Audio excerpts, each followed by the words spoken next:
In Elgar's Enigma Variations, the mysteriously titled Movement 13 is said to depict a sea voyage of a lady who was thought to be close to Elgar.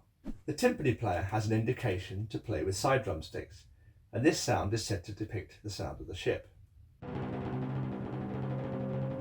At the end of this roll there's a rhythm, and since there were no markings in the original score, it seems likely that the timpanist of the first performance, Charles Henderson, also played this with wooden sticks.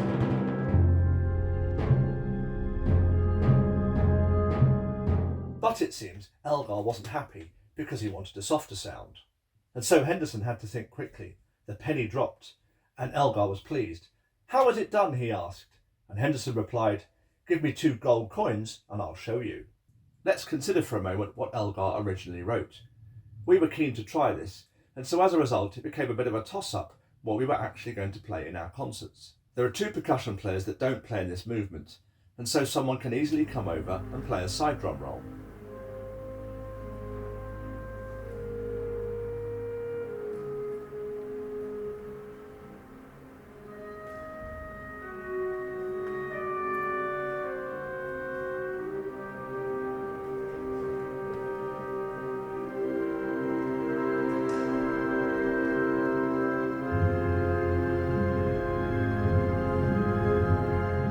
As you can see, it definitely works well with a stress-free way of seamlessly joining 2 very different sounds.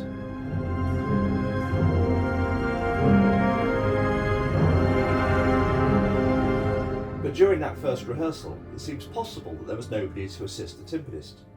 Maybe the percussion players had been released early from the rehearsal, or maybe they'd just nipped out to spend a penny. Charles Henderson perhaps was put on the spot, and as we frequently still have to do today, had to think of something extremely quickly in front of the whole orchestra so that the composer didn't feel short-changed. And so ingeniously, he played the role with coins at the same time holding his sticks.